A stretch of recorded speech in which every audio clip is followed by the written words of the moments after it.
muita coisa a ser dita sobre pós-modernidade. Durante boa parte do meu tempo como escritor, eu tenho explorado esse assunto. Já escrevi artigos e livros, inclusive eu trouxe aqui para vocês darem uma olhada esse livro aqui, que é o meu livro que mais explora esse assunto. O livro Explosão Y, eu falo bastante sobre pós-modernidade, explico um pouquinho as mudanças, como isso afeta o cristianismo. Eu vou apresentar isso de forma assim, bem mais sintética. Então hoje eu vou falar a respeito dessa mudança. A gente já viu que modernidade e pós-modernidade são zeitgeists, ou seja, são grandes estruturas de pensamento que vão afetar outras cosmovisões. E claro, a modernidade ela tinha algumas características. A modernidade ela é fruto da Revolução Científica, que começa no século XVII, e é bom lembrar, cristãos fazem parte dessa revolução. Isso porque, para o cristianismo, é fácil estudar a natureza, porque a natureza ela é distinta de Deus. Entre os povos orientais, há uma confusão entre Deus e a natureza. Deus é identificado com a natureza é Deus. Isso de várias formas. Ou porque no animismo, todas as coisas que existem estão relacionadas a deuses, a espíritos, ou porque no panteísmo, geralmente tudo é Deus, o mundo é deificado, o mundo é Deus, ou porque mesmo nas formas de paganismo, onde você tem vários deuses, cada deus controla uma área da natureza, o deus das águas, o deus dos mares, o deus das rochas. Então, de alguma maneira, tudo está relacionado com Deus, ou deuses. Mas no cristianismo, não. No cristianismo, o mundo é algo à parte de Deus. É verdade, Deus criou o mundo e o governa. Mas em Gênesis, capítulo 1, Deus dá ao homem o controle da sua criação. O homem deveria gerenciar essa criação. Essa perspectiva ela é fundamental para que você dessacralize a natureza. A natureza não é vista como algo sagrado. Pelo contrário, ela é da responsabilidade do homem. O homem deve zelar por ela, deve cuidar dela e, claro, por que não, estudá-la. Francis Bacon, que eu já mencionei no outro vídeo, o pai da metodologia moderna na ciência, um filósofo, ele dizia que estudar a natureza era um dever religioso. Em outras palavras, era conhecer um pouquinho mais sobre o autor da natureza. Muitos dos pioneiros da ciência tinham essa mesma perspectiva. Estudavam para a glória de Deus. A gente tem que se lembrar que o século XVII é vizinho do XVI. Isso parece óbvio. Claro, depois do XVI veio o XVII. Mas o que eu quero dizer é que há uma causa e consequência. No século XVI, o acontecimento mais importante que nós temos, historicamente falando, é a Reforma Protestante. Na Reforma Protestante, se desenvolve a ideia, principalmente do lado luterano, de vocação. Cada vocação, cada ocupação é uma forma de servir a Deus. Portanto, a ciência, no século XVII, também é uma forma de glorificar a Deus. Todas as áreas do conhecimento se expandem. A música, as tecnologias, a literatura e também a ciência. Isso como consequência dessa reforma do pensamento que foi a Reforma Protestante. É claro que a ciência depois ela vai tomar outros rumos. E no século seguinte nós temos aí o movimento iluminista. E o iluminismo ele vai tentar varrer essa influência religiosa não só das ciências, mas também da sociedade em geral. Então aí você começa a ter um divórcio entre razão, conhecimento e fé, que a gente já mencionou antes também. Isso vai desembocar na modernidade. A modernidade é muito influenciada pela ciência. A modernidade ela é racionalista, ou seja, ela dá um peso, uma força muito grande à razão. Tudo tem que ser racional, tudo tem que ser explicado pela razão. A razão se torna um grande árbitro entre todos os pensamentos e sistemas.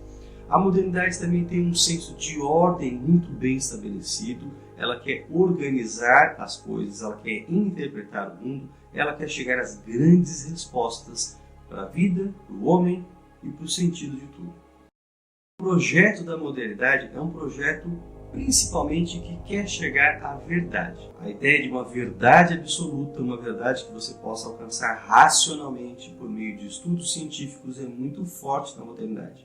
Acreditava-se com isso que a qualidade de vida do homem iria melhorar.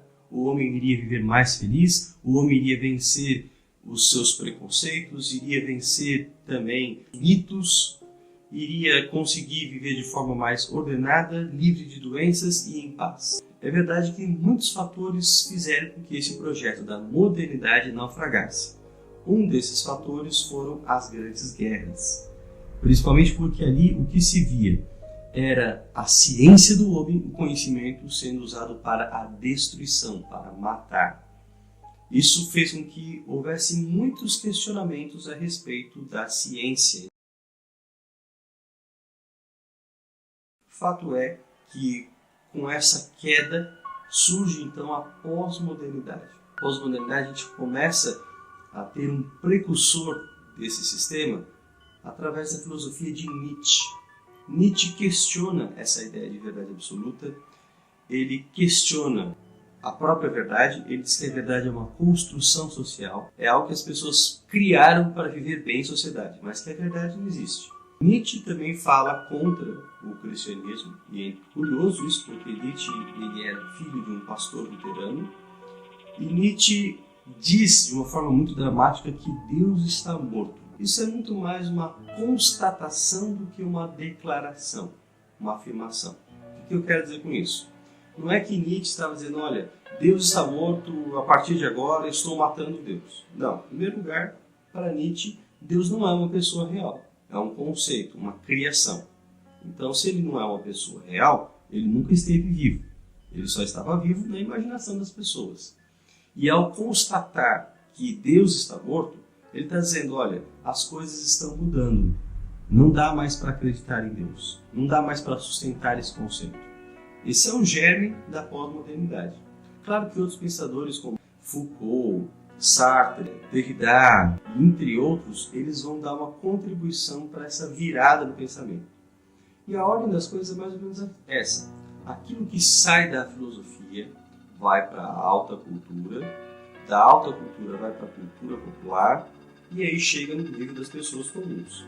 Então, mesmo alguém que nunca leu sobre pós-modernidade, não conhece o conceito, não leu esses autores, acaba sendo influenciado por essas ideias quando elas se tornam populares. Por isso que se fala, em geral, que a partir da década de 60, 1960, a maioria das pessoas já nasce sob o influxo da pós-modernidade. Claro que na década de 70, quase no começo dos 80, Lyotard é o primeiro que surge com esse conceito de pós-modernidade como nós conhecemos. Para esse autor, a pós-modernidade o que é? Ela é o fim das metanarrativas. Para descomplicar, é só você se lembrar que aqui, metanarrativa é um conceito muito parecido com cosmovisão.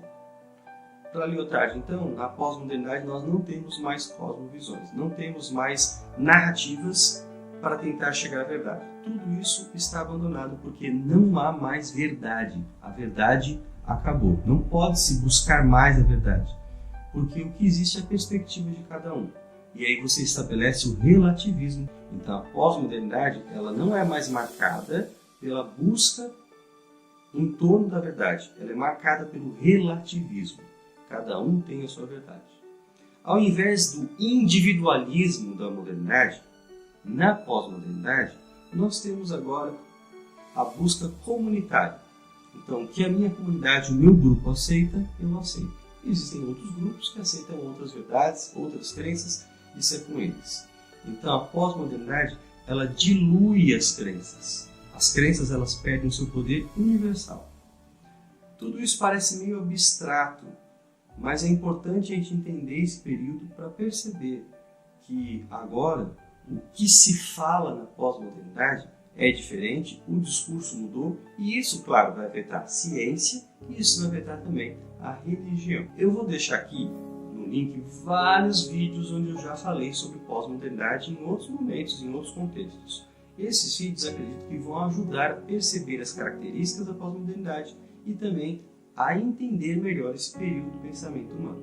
Coloque aqui nos comentários também, mande notícias, faça perguntas. Você pode deixar aqui as suas perguntas, as dúvidas que você tiver. Um forte abraço, Deus abençoe você.